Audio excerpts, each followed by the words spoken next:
Good evening, everybody. Today we have Miss Janani Prakaash with us, Head HR, Quantella Inc. It's a pleasure for us and for her to give us this time wherein we can discuss upon this topic on hiring, in times of high retention as well as in search of talent. So we welcome you on board, Janani. It's a pleasure for us for you to give us time for this interview, for this interaction. So thank you so much. Sure. Uh, It's my pleasure being here, Sugan. Thank you so much. So, what we are talking today, just a brief backdrop, in times post COVID, specifically post COVID, this term of upskilling, this vocab term upskilling has been, used redundantly in many different aspects, in many different contexts.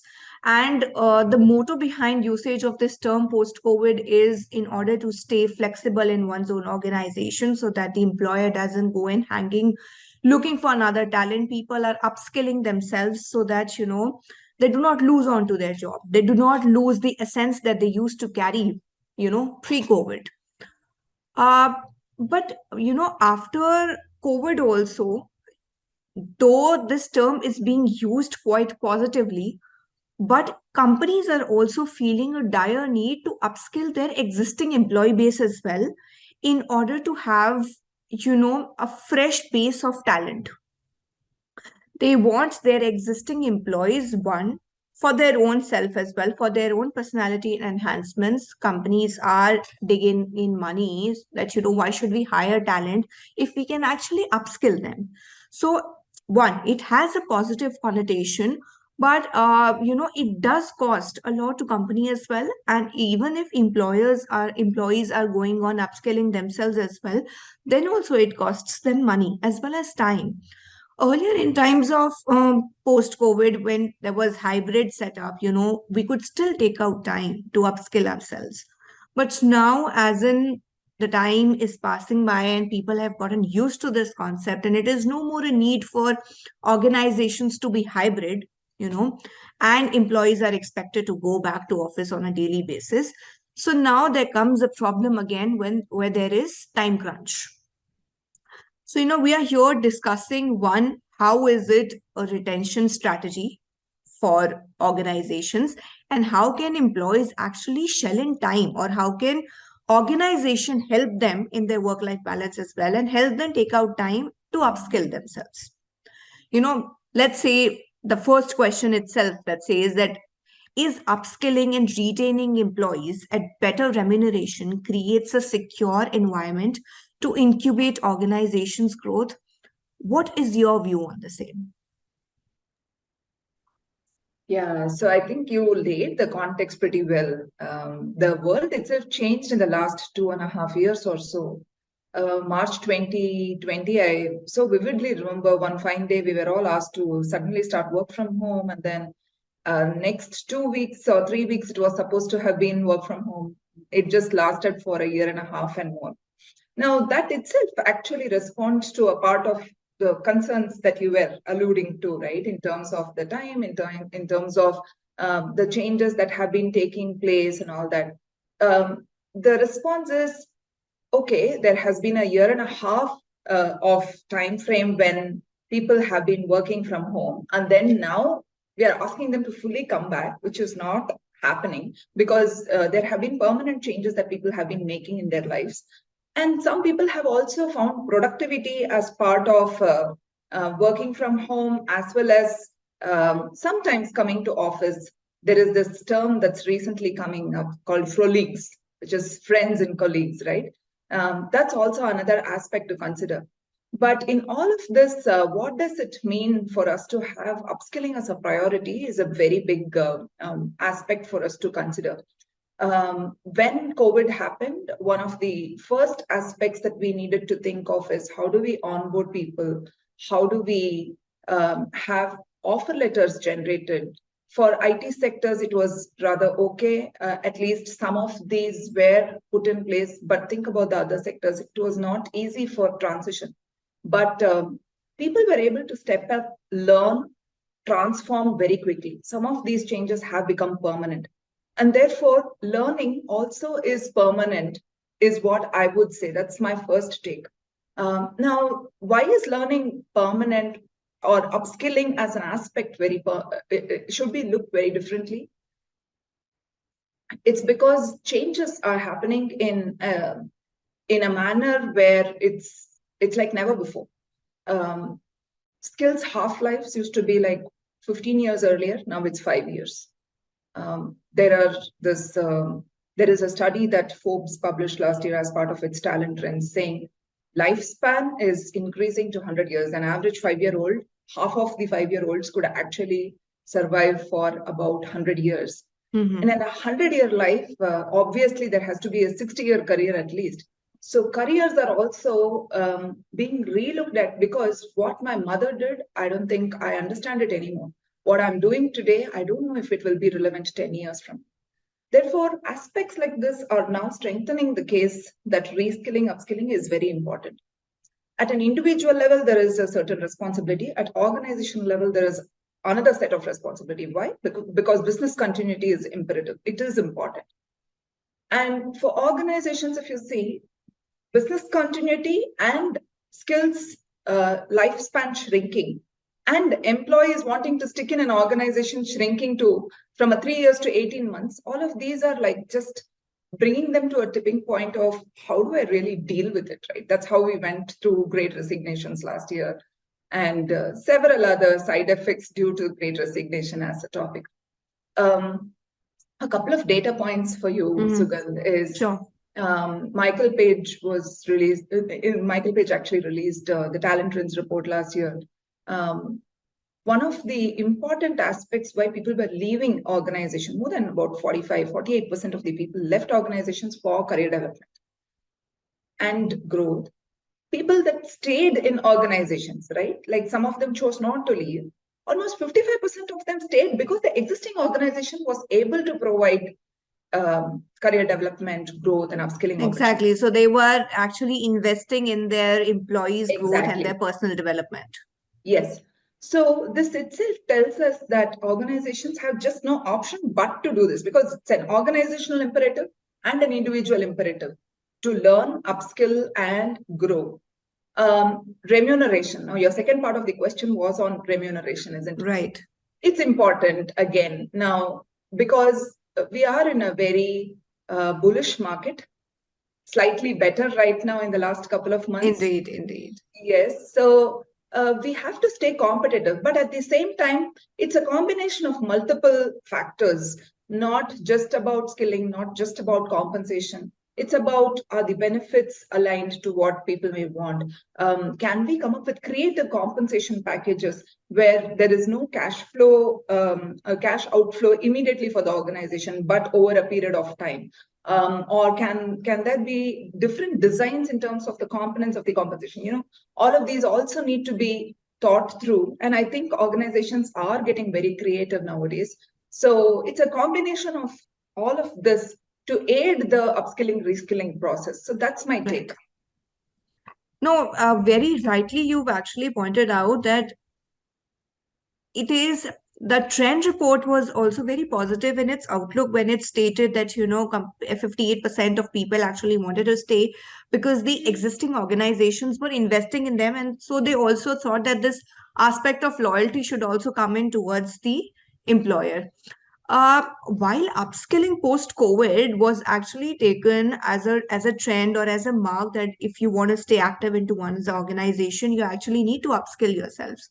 But last year, as you saw, there were humongous amount of IT layoffs that just happened overnight. Lakhs and thousands of people were just rendered jobless. Could take an example of number of IT firms, number of ed tech firms. Now, there's this another term that's been, I wouldn't say it's coined, but then it's popping up. It is sheer out of employee fear. That's called career cushioning. Wherein now employees are taking or considering or relying on a backup option sitting in one's own organization, basically looking for a second hand job. if someday you just decide that you want to curb your finances and you want to lay off few people, so at least they feel there is a sense of security wherein they are, if they are just asked to leave, they have a backup option because they have a family to run, right? And it is surely coming out of an employee fear. So, do you think is cushioning a backup option or a new solution to employees' fear of being laid off anytime? Because you and me, we both know it's not a new concept. It has been happening for over ages. While I am in one organization, I might look for other options also if I want to change. But that only happened when I wanted to change. Now there is a sense of fear in me that tomorrow I might just be asked to leave this organization. Then how am I going to cater to my family needs? So, is it just a factor? Is it just a fad that you think? Or is it actually a new solution to an employee fear problem? Okay. It's a very important question for us to ponder upon. Let's understand the term career cushioning first. Yeah, please. Did it exist in the past? Probably yes. Is it existing right now? Yes. What is the difference? The number of people that are engaging in something called career cushioning has drastically increased. Now, what is this term about? It is because of the looming economic situations and anticipation of a potential recession. People are looking at, okay, what if I lose my current job? How do I run my family? And therefore, how should I upskill myself? Where should I invest in so that I learn and then I'm employable all the time? So I'm able to cater to my financial needs, right? That's like a understanding for everyone who could be listening to this.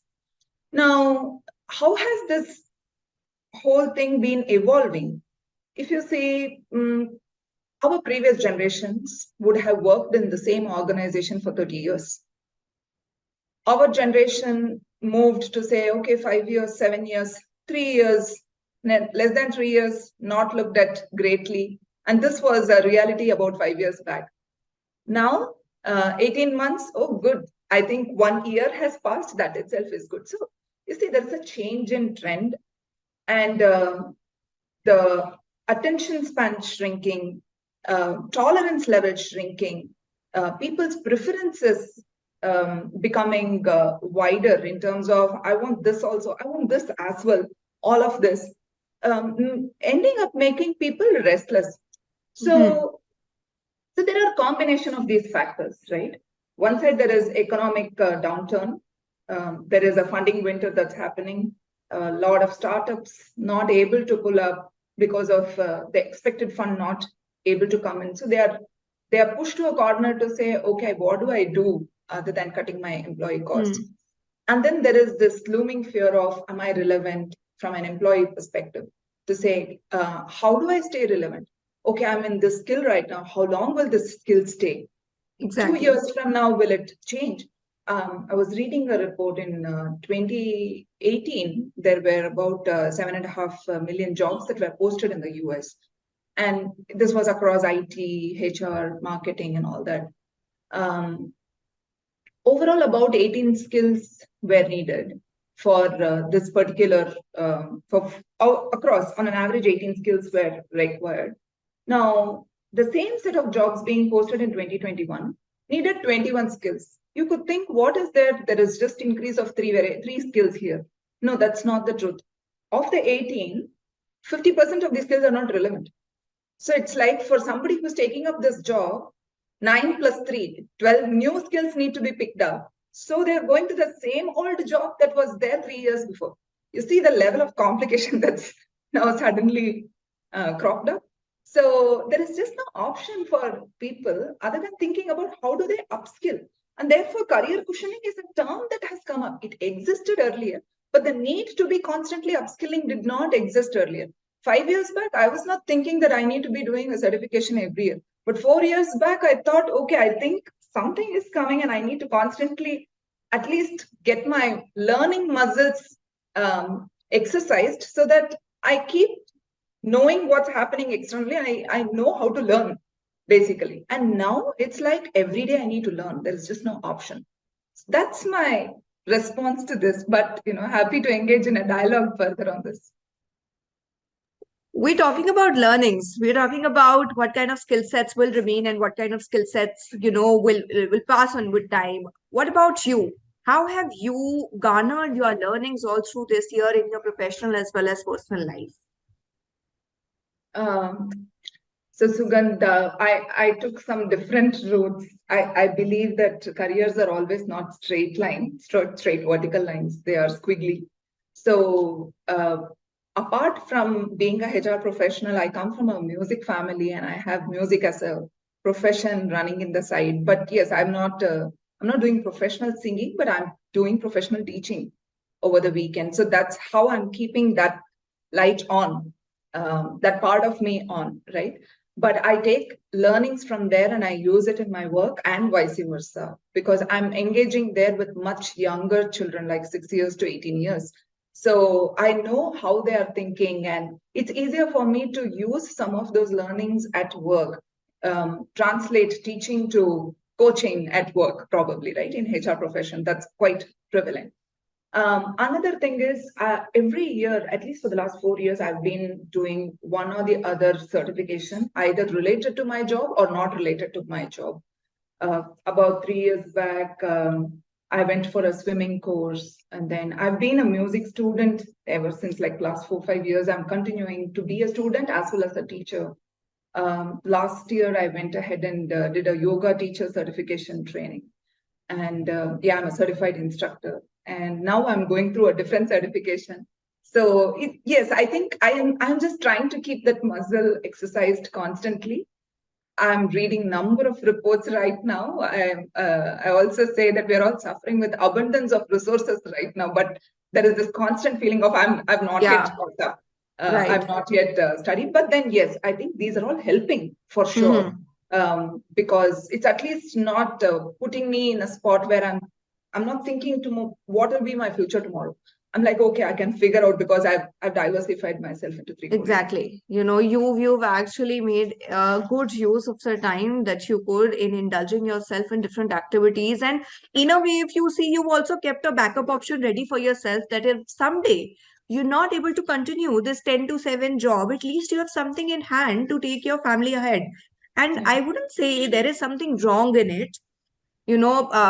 Lately there has been this talk of moonlighting as well, wherein companies feel that it is breach of trust, that but in a way, employers and companies also need to understand that in this world of uncertainty, to an extent of COVID, nobody could have ever predicted in the worst case scenarios as well. People have to be ready with backup options, right? Mhm. And there is nothing wrong in keeping a backup option ready, because someday, if an employee is understanding you that you're not able to manage your finances properly and then you have to cut cost, so, in return, the employer also needs to understand that it's not the end of somebody's life. Some way or the other, he will have to keep going to keep his family running. Yeah. So, talking about Quintella, Janani, what major skill sets are in picture for hiring young professionals or talented professionals apart from operational and technical skills that'll always be there, of course. What kind of behavioral drive is considered a key to being hired? You can talk in specifics to Quantella as well as to what the industry is actually looking at. Sure. Yeah, let me maybe bring in a couple of points that are specific to Quantella. Yes, the technical skills are given. They are similar to most other technology companies, but your question is more around behavioral and cultural aspects, right? I've found that the need for cultural alignment is more than ever before in recent times. So, in our organization, we are certainly looking at people who are having that drive for result, having a mentality of how will they continuously enhance shareholder value, how will they be agile and open for change and responding to change very quickly, at the same time, be friendly, be part of a team, and own up everything, as an organization when we move forward, right? Now, talking about the industry, again, it's not very different from a cultural alignment perspective and therefore behavioral competencies, or behavioral competencies may be the right term. If you look at the way we have been evolving, 2 years back, we were fully working from the office. We had role models to look up to. Organizations might have spoken about values, but then we had people who were role modeling those values. Juniors were able to learn from seniors. Seniors were able to see juniors know what are the latest stuff that they are talking about, the coffee conversations or the the water cooler conversations. All those were immensely helpful. It also helped in terms of mutual learning. Now, we went off to remote working and suddenly we saw a spike in productivity. But then, over a period of time, there were reports that were published about the disconnect between an average employee on the floor versus the CEO. What employees are looking at as big items as their focus versus what the CEOs or the leadership teams are looking at in terms of what they want to focus on from an employee perspective. Of course, they'll focus on business-related aspects, but then from an employee perspective as well. It's like my daughter asking for a dress, but then I'm feeding her food, right? There is a complete mismatch of what's the need versus what I'm giving. Fast forward, right now we are moving into this hybrid environment. We have moved, in fact, and there is this fear of missing out that the fully remote folks are going through. There are advantages that people that are coming to office are going through or getting as well. So culture has shaped up very differently. What behavioral competencies will bring people to success have also been evolving. Now it could be, how can you be more inclusive to anybody who's from any geography, remote or hybrid or full-time in the office, coming from any kind of background, educational background, etc. I think the inclusive mindset, ability to appreciate diversity, and ability to bring diverse thoughts onto the table and therefore enhance product or enhance the workplace is very critical. Managing remotely is a new competency in itself.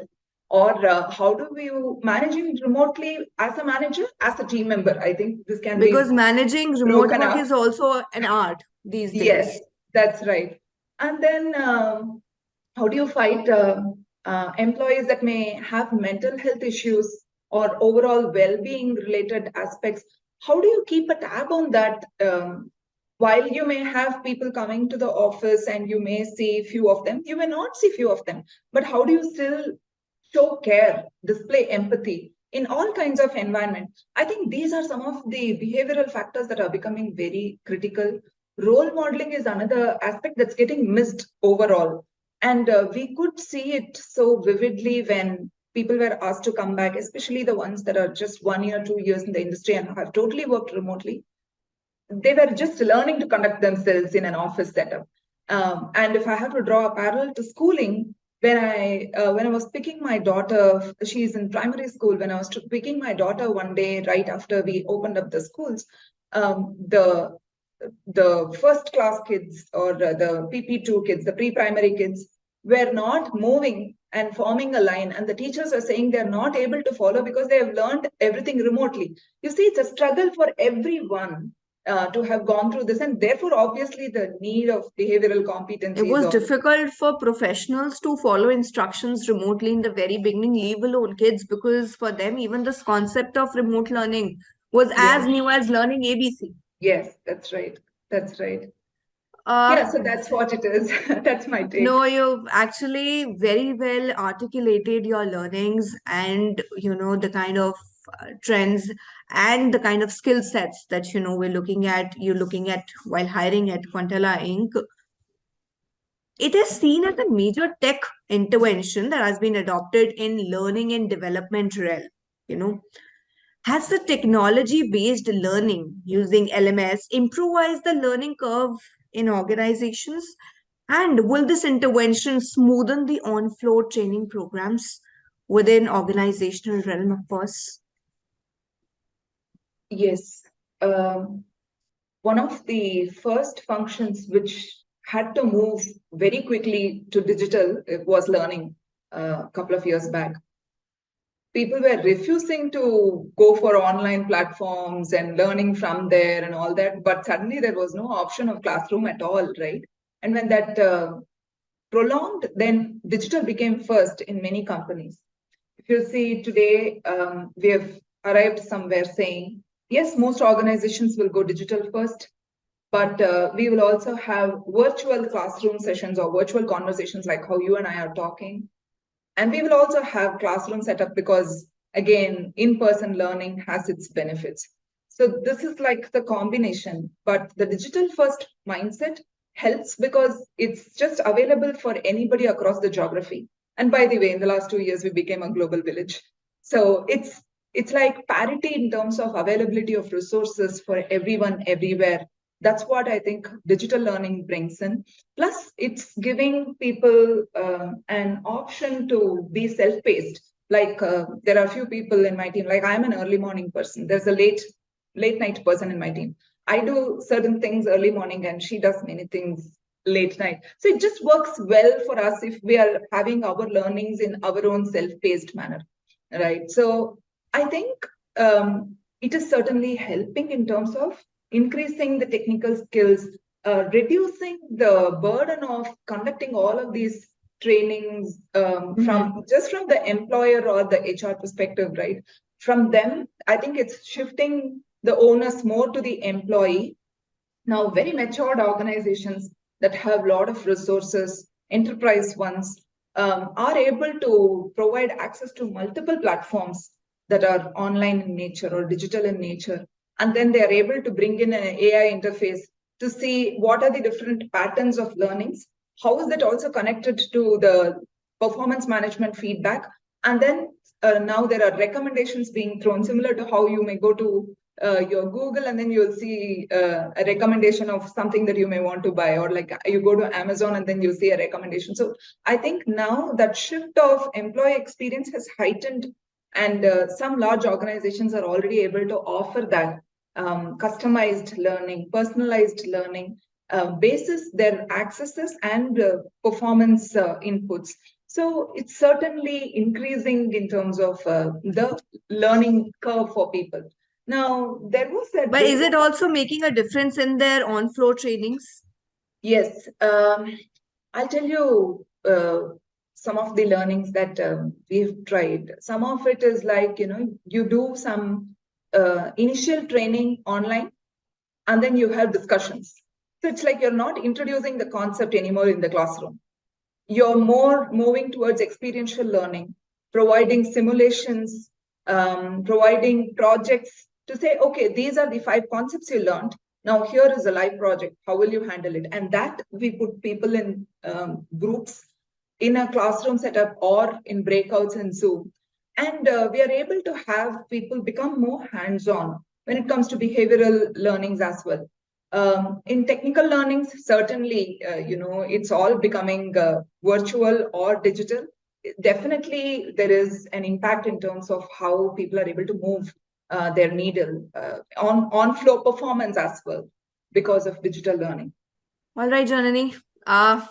I feel that people who are also hearing this session might have taken good key takeaways.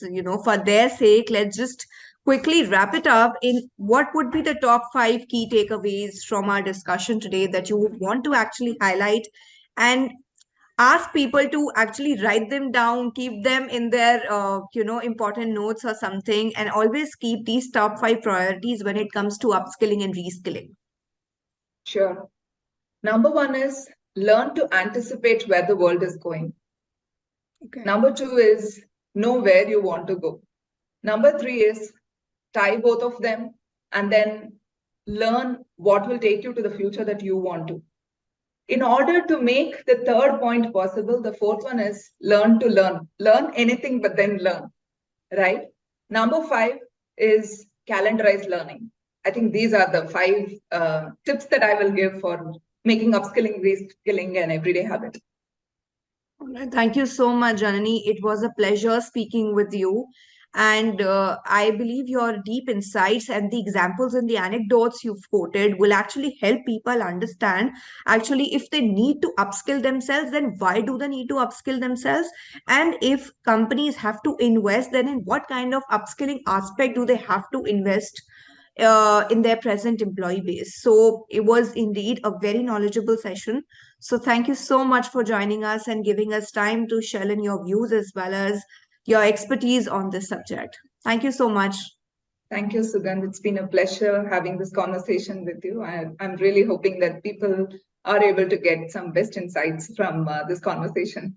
No, To the indeed, they will. They